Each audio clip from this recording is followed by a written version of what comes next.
Well, pleasant day, children. Guess you're all doing good. Here we have an interesting topic today that's all about safety and first aid.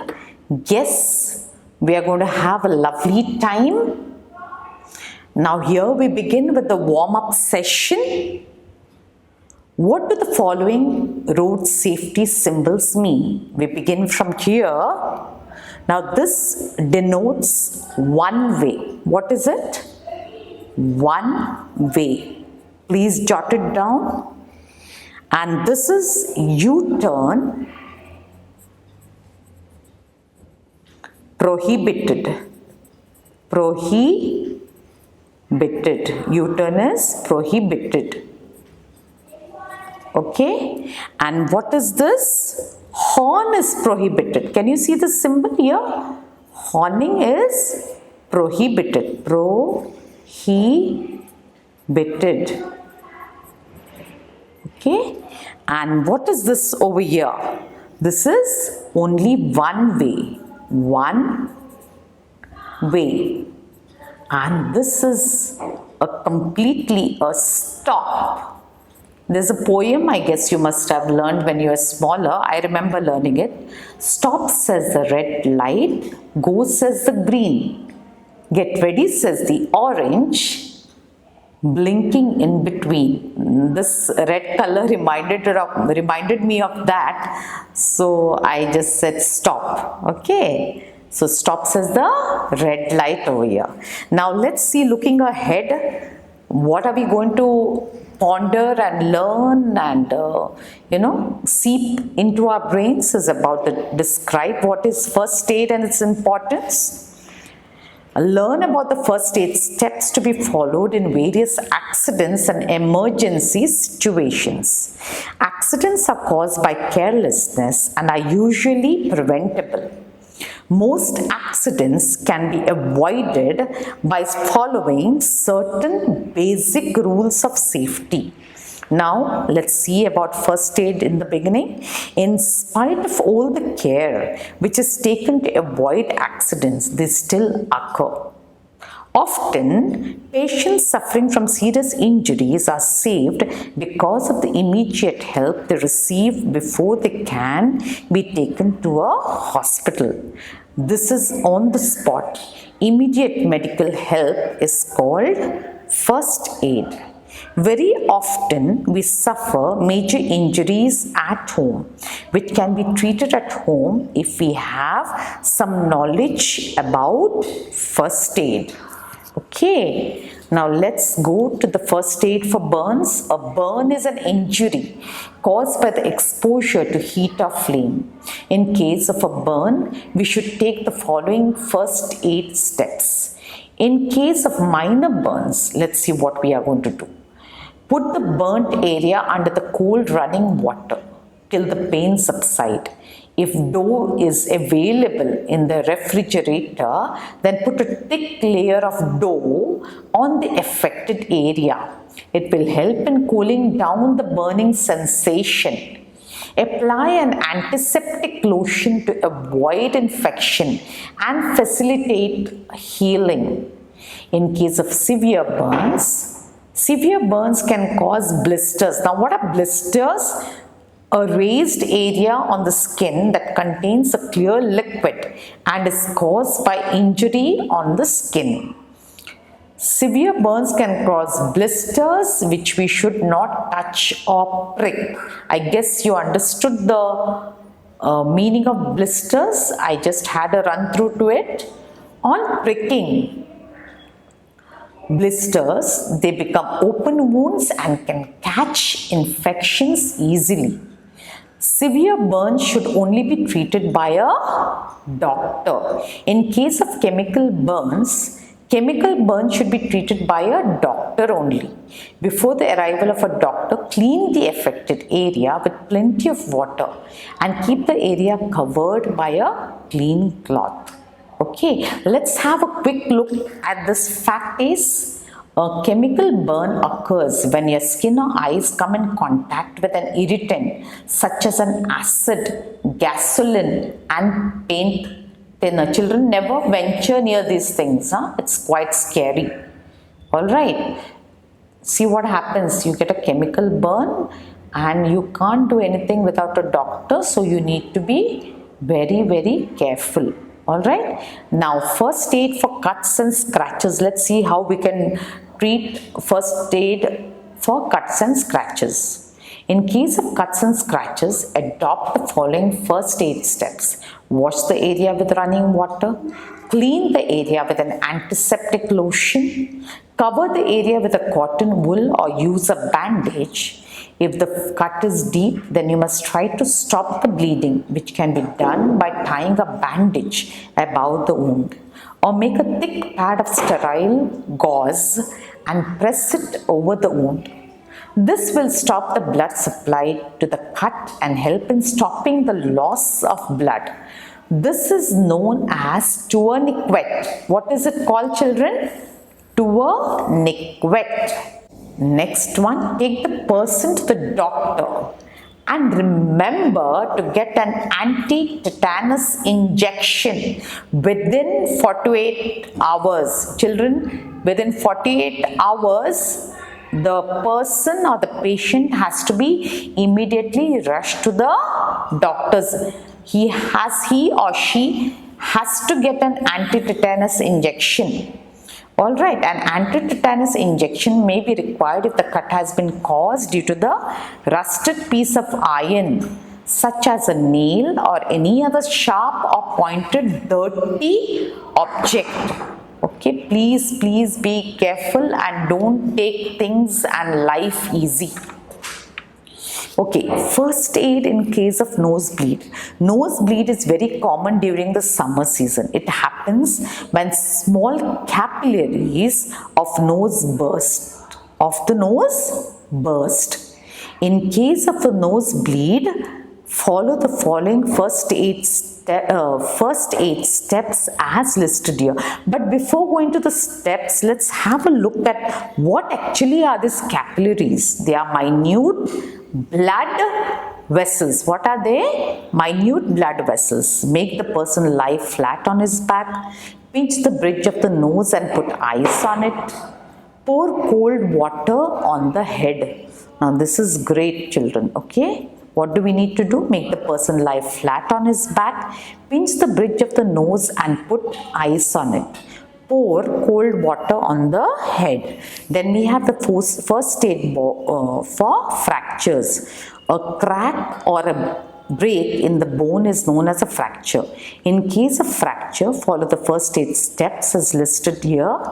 Calm the person and make him comfortable. Do not let the fractured part hang loose. Put a fracture-like object, put a flat object like a cardboard or notebook under the fractured part and give support by tying a piece of cloth around it. The support is known as splint and the cloth tied around is called a sling. So now see, this is the person. He has fractured his hand. What is this called? A splint. And what is this called? A sling. Take the person to the doctor immediately. Then we have the sprains. We finished with the first aid for nosebleed. We finished with the first aid for fractures. We finished with the sprain. Now we are coming to the sprains. Alright? While walking or exercising, many times people complain of twists around their joints. Okay? We get a twist. This is called a sprain. It can be very, very painful, children. It can be painful. I had a sprain years ago and it was, mind you, it was very painful. Okay. First aid steps to be adopted for the sprains are rub ice pack on the sprain to reduce the inflammation as the injured part usually swells up. Apply a painkiller on the affected area. Do not rub.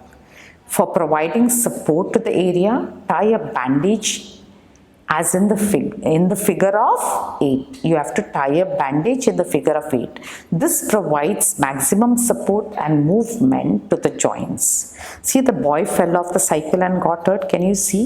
After some time, his foot was swollen, and this swelling is called as a sprain. Now, ricer is a term used for first aid in case of sprains. Now, let us see what is this term ricer. R is for rest, I is for ice, C is for compression, E is for elevation, and R is for referral. Once again, R is for rest, I is for ice, C is for compression, E is for elevation, and R is for referral. This was something very interesting, children. Isn't it? So this is a term used for first aid in case of sprain. All right. Now rest. How do we rest? After an injury, do not take part in any activity that can cause more pain. Moving the injured part can increase bleeding and swelling and slow down the healing process. So please do not continue playing. Did you get it? You have to rest. See, this boy is resting. That's how you got to rest. Then ice. Use an ice pack to reduce pain and swelling in the affected area. Then we have compression. Bandage the area firmly but not too tightly, starting just below the injured area and moving up. Elevation. Keep the injured area elevated. This limits blood flow and minimizes swelling. Keep legs above the level of hips by putting the leg on a chair, pillow or stool. Can you see? He has kept his leg elevated. Even this patient over here, elevated. Okay? Use a sling for arm injuries. See? This keeps it elevated. Alright? In case of arm injuries. Referral. Refer to a doctor. The doctor might request x-rays, ultrasounds or CT scans to help to diagnose the injury and plan the treatment accordingly. Now, what's an ultrasound? A medical term for a scan that allows doctors to easily and safely see inside a patient's body. Did you get it? Then in the first stage, 48 hours after an injury, do not use treatments such as heat or hot rubs. Also avoid moderate or intense activity and massage. All these things not to be done. What is not to be done? Heat and hot rubs. Okay, moderate or intense activity and never massage. All right. Now we move to the animal bites. Cats, dogs and rats are few animals whose saliva may carry germs of a deadly disease called rabies. My God, this rabies is a really scary disease. I want you to do a research on rabies, children. Then you will realize, okay, what is exactly rabies about. Hence, it is very important to treat animal bites immediately. Wash the area with soap and water thoroughly, at least 3 times to remove the saliva. That saliva is very dangerous after an animal bite. Okay. Clean the affected area with an antiseptic lotion and cover with a clean cloth. See the doctor immediately. The doctor may give anti-rabies injection. Do a research on anti-rabies injection. Find out about rabies. I want you to write a write-up on rabies and the injections available for it.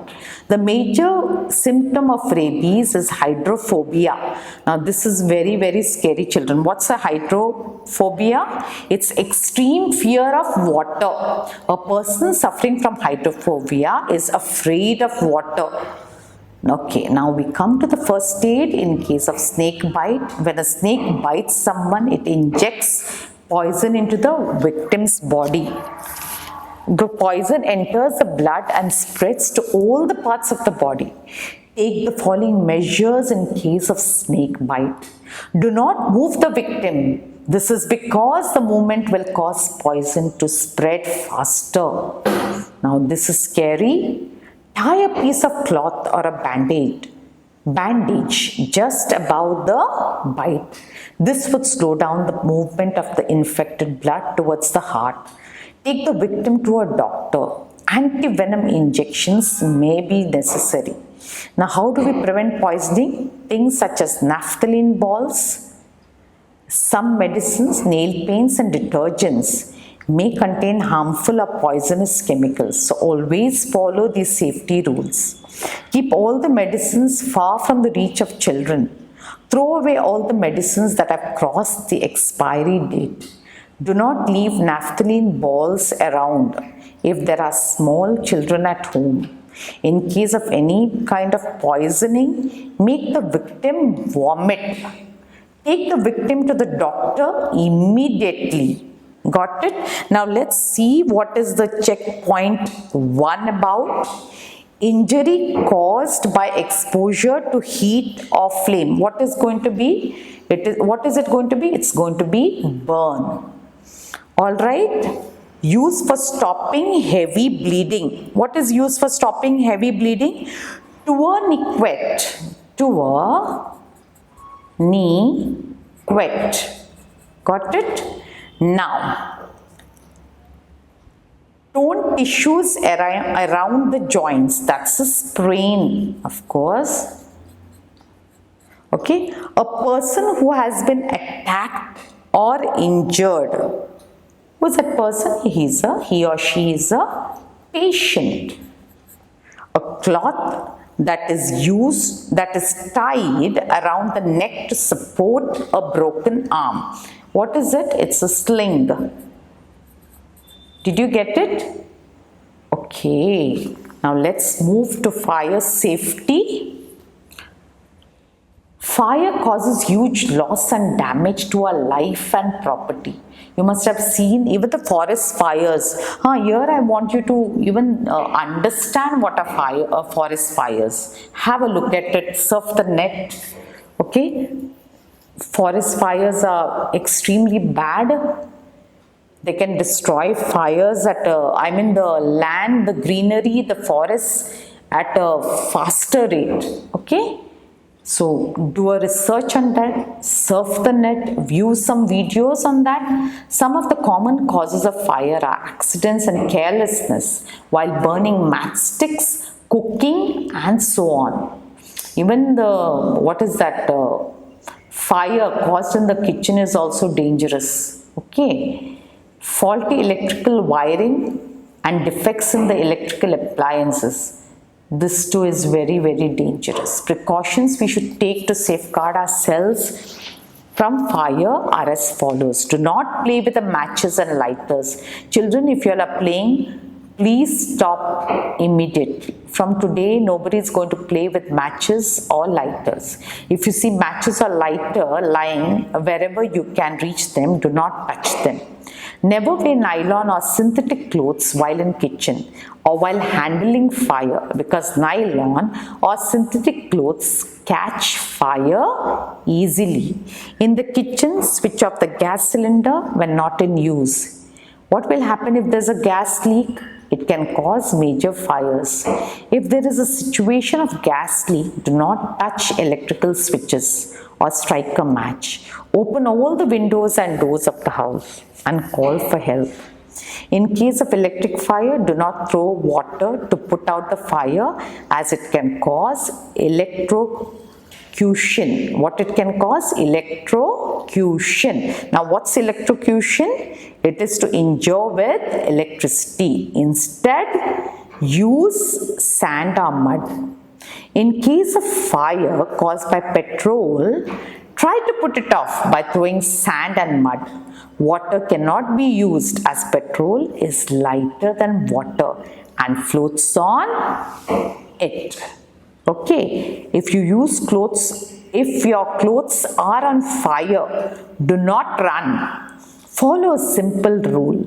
Stop, drop and roll until the fire is out. Can you look at this? Stop, drop and roll. But when you're dropping, see that you cover your eyes with your hands like this.